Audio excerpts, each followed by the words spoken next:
Okay, so we will start our lecture in Introduction to Canva. So alamin muna natin kung ano si Canva. So first, we will watch this video muna. Hopefully mag-play. Yan lang, wala ng speakers. Ano? Wala mag-connect. Naka-Bluetooth ba siya, sir? Ay, Bluetooth din? Bluetooth. Sige, sige. Ito muna. Connect muna yung speaker.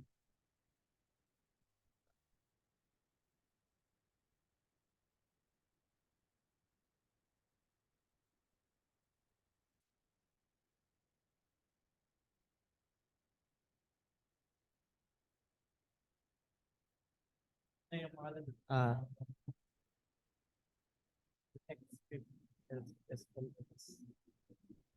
Wala.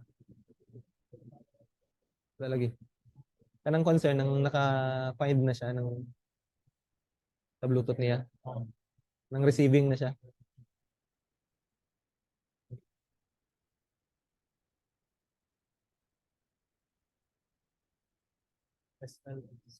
Hindi kaya po makita.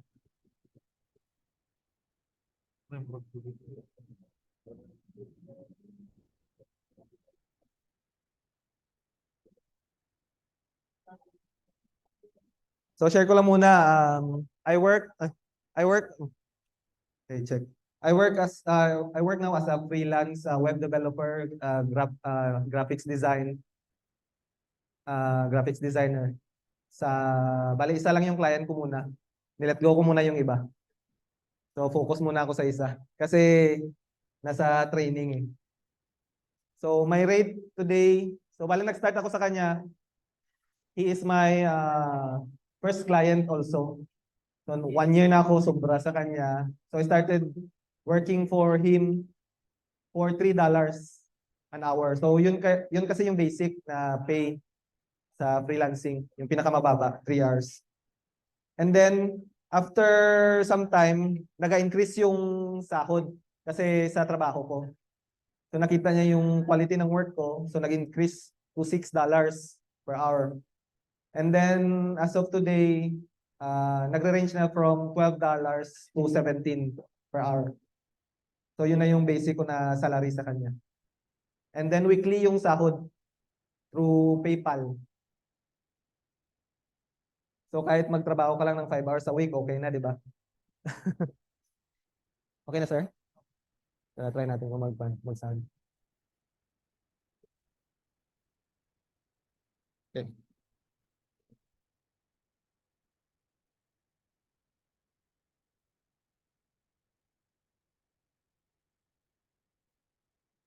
Okay, let's watch this video muna. Design is all around us.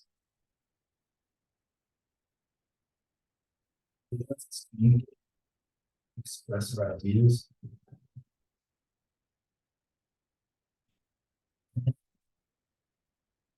Design is who you are. This is Canva. It beautiful designs without ever in the web. All the tools we need.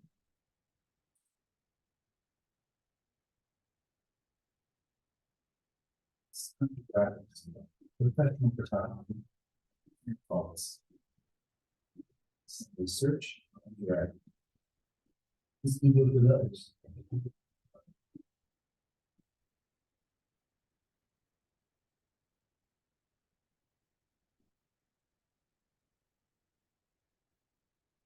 Share and edit your designs with them, friends, and coworkers.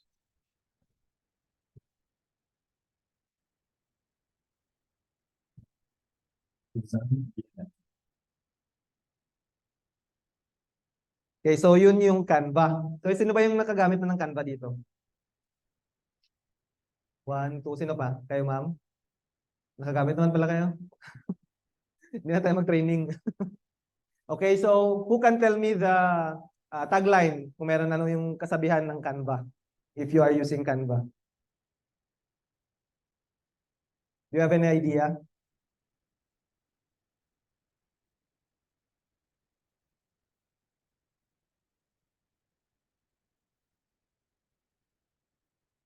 Alam nyo ba? Hindi pa. Hindi pa. Okay, so what is Canva? For you, yung mga nakagamit na, ano ba yung Canva? So more on anything, ano pa ma'am?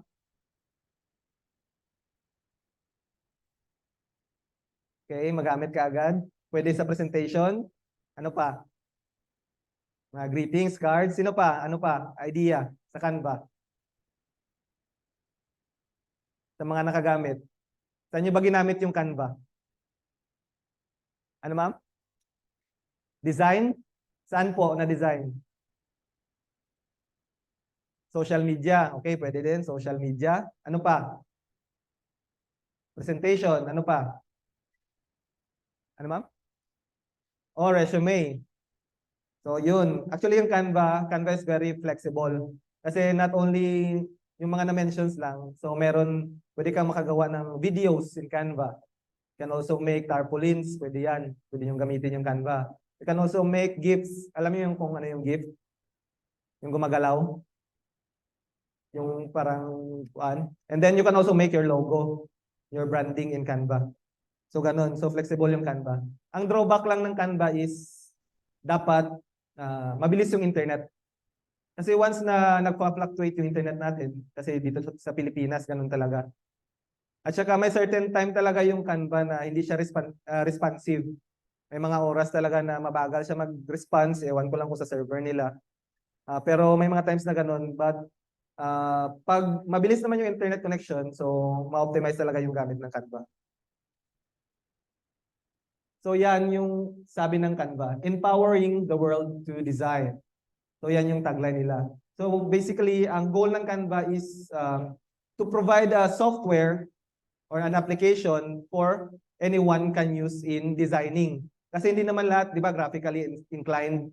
So yung iba, hindi naman nag-aral ng graphics design. And then, yung iba naman, pag gumagamit ng Photoshop, so from scratch, di ba? So in Canva, we can use templates. So there are many kinds of templates or many selections na magagamit pag Canva yung gamitin. So hindi na tayo mahirapan maghanap or mag-isip kung ano ba yung mga dapat nating ilagay, ano ba yung pwedeng gawin, gamitin, mga fonts, size, color, so etc. So madaming advantages si Canva. So malalaman natin yan sa mga later slides kung ano pa yung mga pros and cons with Canva.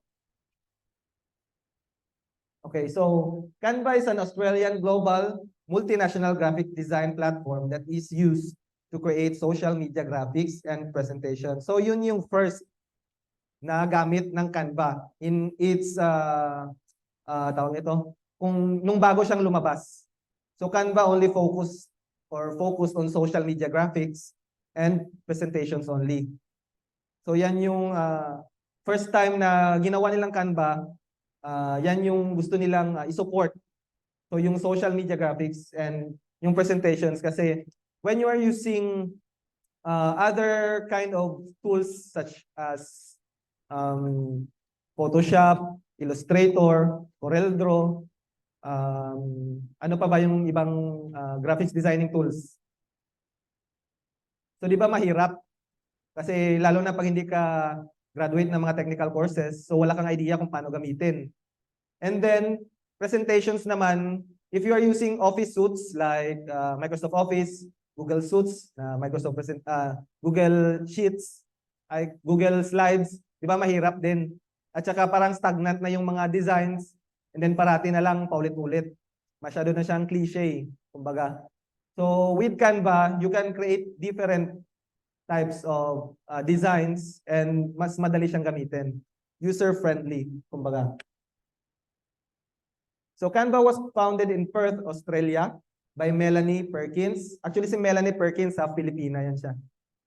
And then Cliff Obrecht and Cameron Adams on January 1, 2023. In its first year, Canva had more than 750,000 users.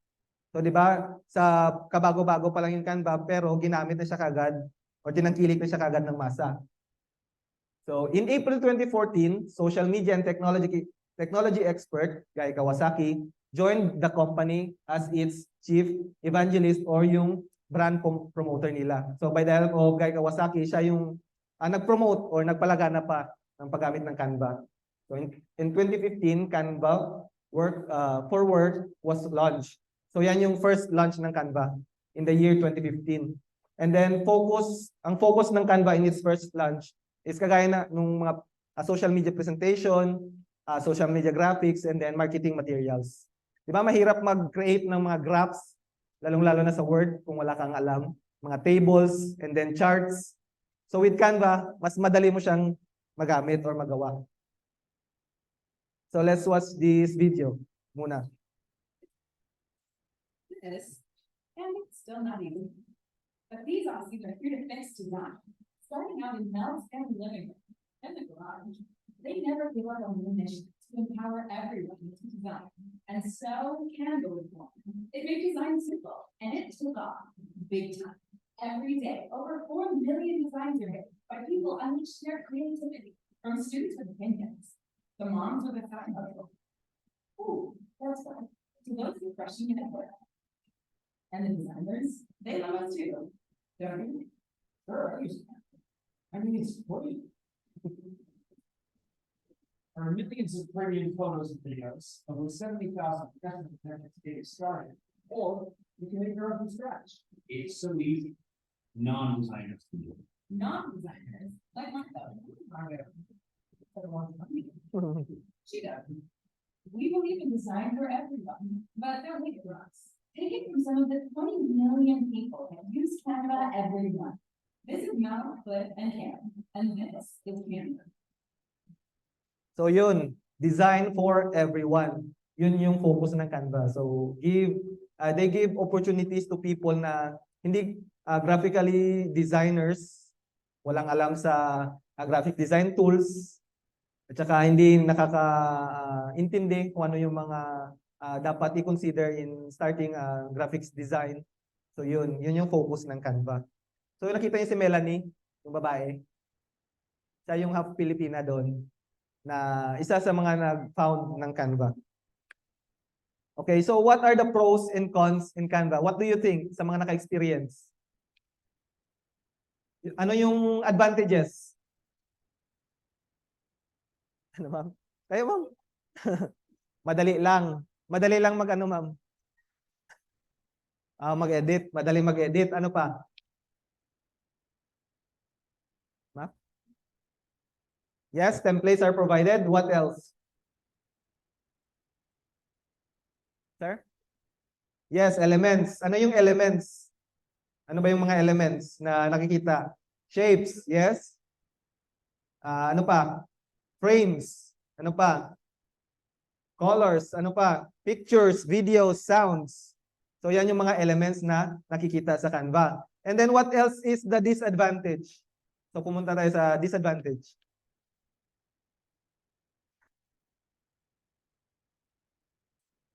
Isa-isa lang. Sige, ma'am. May nang kalaban. Sige, ma'am. Okay, dapat fast ang connection. So, given na yan siya. Yes, ma'am? Stable ang internet. Yes. Ano pa? Sir? May bayad pag Canva Pro. So, yes. Canva Pro is paid. So, you can have Canva Pro for at I think 300 ata a month.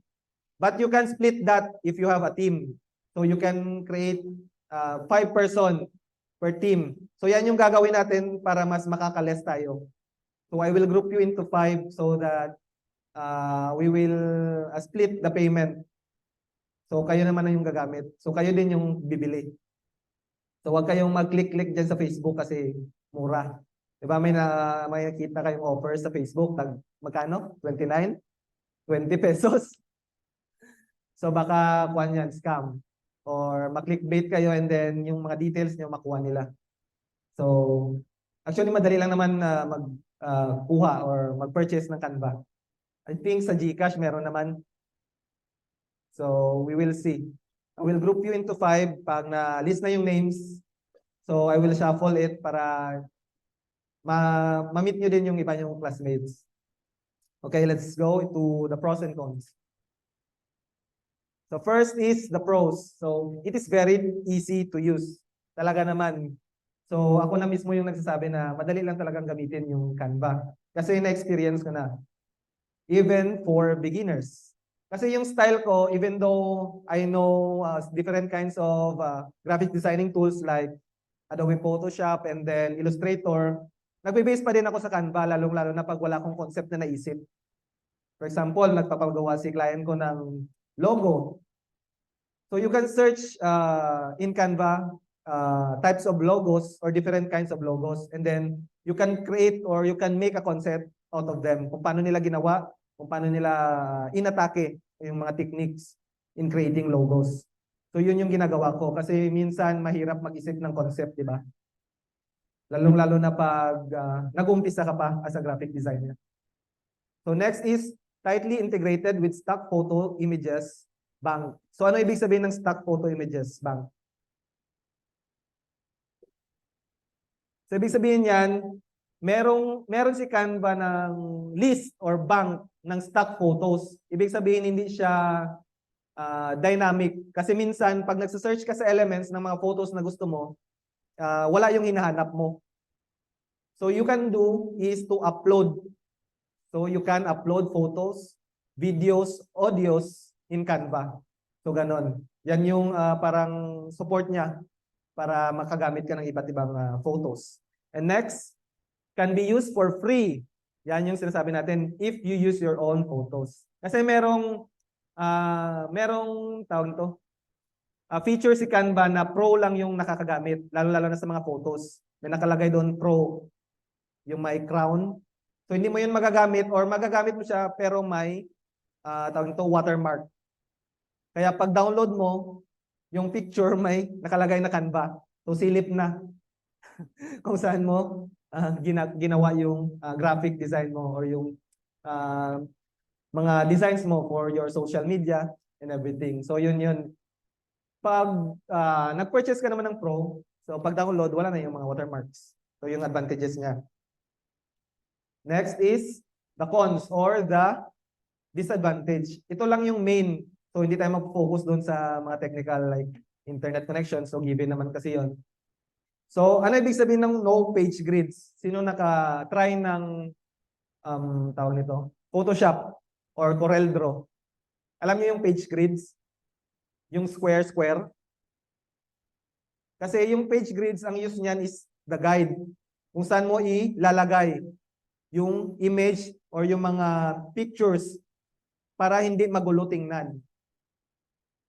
So yung Canva, sadly wala siyang page grids. Pero meron siyang mga snapping. Yung snapping na tawag nito, feature.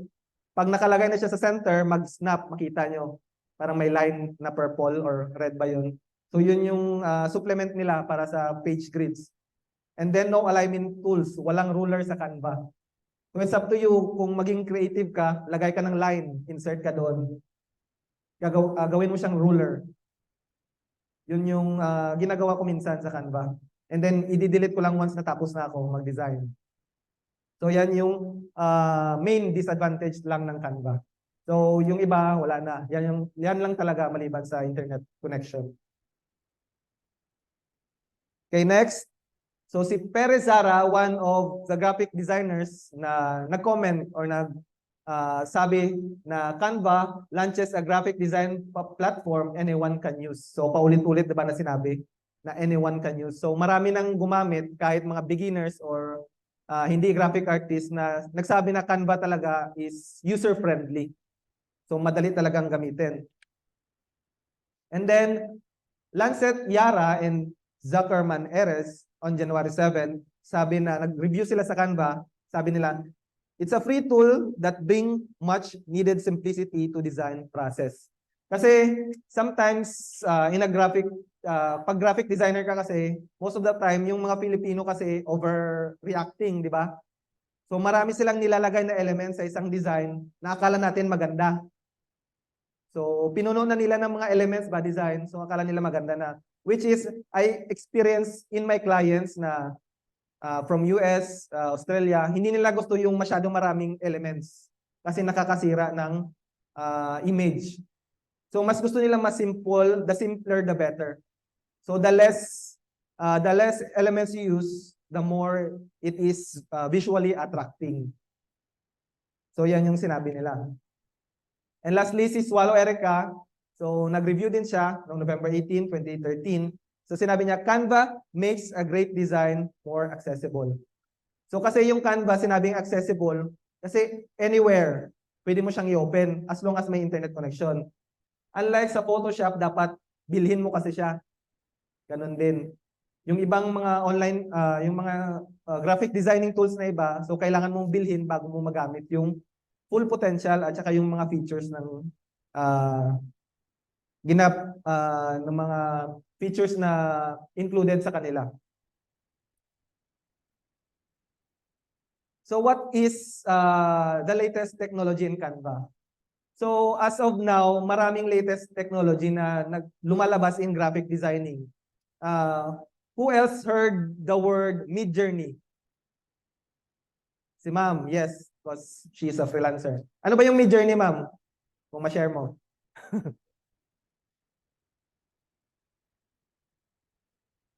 Yes, it is an AI kagaya ng ChatGPT. Yes. So, yung Midjourney, so hindi siya sa Canva, sample lang. So, Midjourney is an AI tool that converts text into images. So, magta-type ka lang doon kung anong gusto mong image. So, siya na yung magka-create. Kaya original yung mga image na pinapalabas ng Midjourney. But, Midjourney is not free. Yes. Si ChatGPT naman, i-type mo lang doon, 300 words sa essay. Enter. Nandyan na, di ba? Mabilis. So, yun yung mga bagong technology ngayon sa atin is, na lumalabas is using AI. So, si Canva hindi din nagpahuli. So, meron din siyang AI tool. Yes.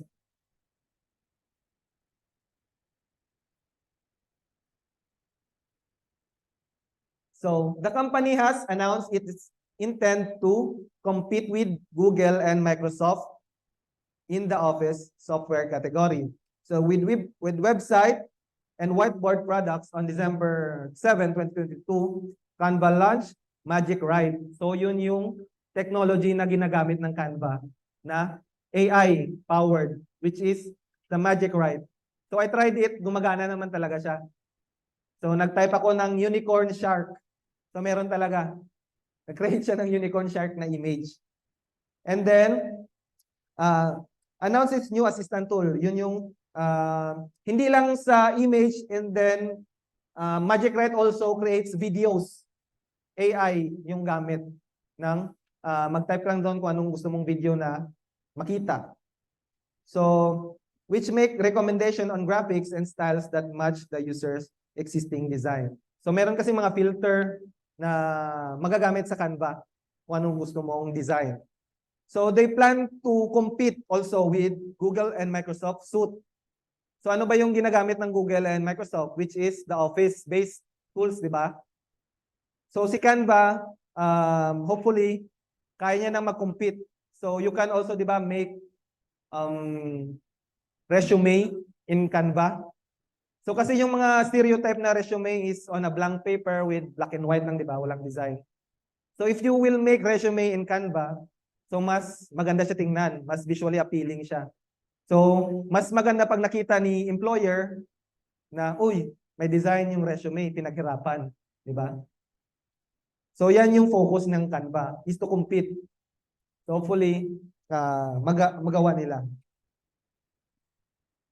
Okay, so Magic Write, yung AI text generation, it's a tool that can generate everything from ideas for blog posts to a cover letter. But Magic Write today, it is a beta version, What is a beta version?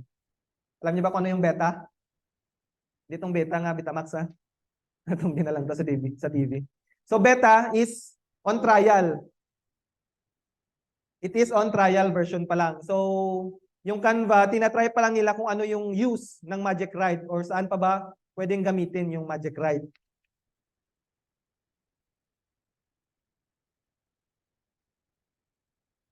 Okay, so yun lang. Diba? Ang dali ng lecture. Ang problema, hindi tayo maka-activity. Kasi walang, hindi makaya ng internet at ngayon. Ano sir? Hindi makaya? Kaya ba? Hindi sir, I mean yung kan ba, internet makaya nila, makacater, lahat. Sige. So any questions muna before we will start our first task? Questions? Clarifications? Violent reaction?